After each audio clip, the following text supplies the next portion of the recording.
Well, the Trump administration has waived sanctions on the purchase of Iranian oil stranded at sea for 30 days in its latest attempt to ease oil prices that have been driven up by the U.S.-Israeli war on Iran.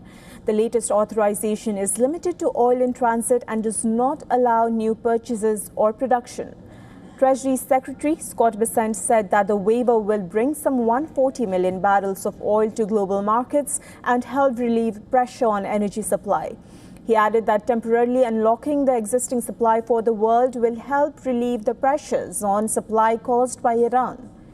The move reflects White House worries that the surge in oil prices after nearly 3 weeks of U.S. and Israeli strikes on Iran will hurt U.S. businesses and consumers ahead of the November midterm elections, when President Donald Trump's fellow Republicans even hope to retain control of Congress. The authorization allows for the delivery and sale of Iranian crude oil and other petroleum products loaded onto ships before March 20 and will last through April 19. Scott Bessent also claimed that at present, sanctioned Iranian oil is being hoarded by China on the cheap. The price of Brent crude has witnessed sharp swings from roughly $70 per barrel before the war began to over $110 this week. Iran's de facto blockade of the Strait of Hormuz, through which 20% of the world's oil and gas normally flows, and the numerous attacks on energy infrastructure in the Middle East have sent crude oil prices soaring. Trump is yet to confirm a report that he was considering an occupation or blockade of Iran's Kurg Island oil hub to pressure Tehran to reopen the strait.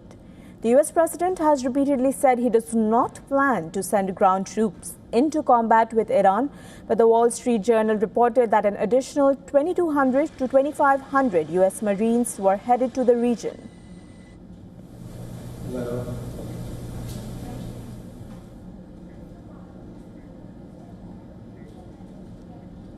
To discuss more on the escalating West Asia war, we were earlier joined by Dr. Avner Cohen from Monterey, California. He's a professor of non-proliferation and terrorism studies at Middlebury Institute.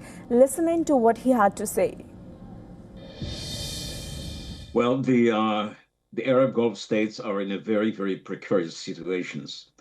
As you mentioned, they took a lot of measures, defensive measure, to intercept, to stop, to take some measures against Iranians' daily attacks.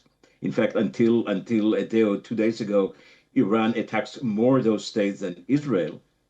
And yet they have all, even though they are not happy at all about what's going on, they have not ended diplomatic relationship. They have not sent out the Iranian embassy people outside of their countries, except one case they sent a military attaché. And definitely they have not taken any offensive military action. They're sitting in that respect on the fence to see what happens. They would love Iran to be defeated, and yet they're not sure if that can be done. And since they have a neighbor that they have to leave, they're not ready to take any actions. And they get nervous, and their vulnerability is more and more obvious. They are very vulnerable. Their economies are badly, badly damaged so far.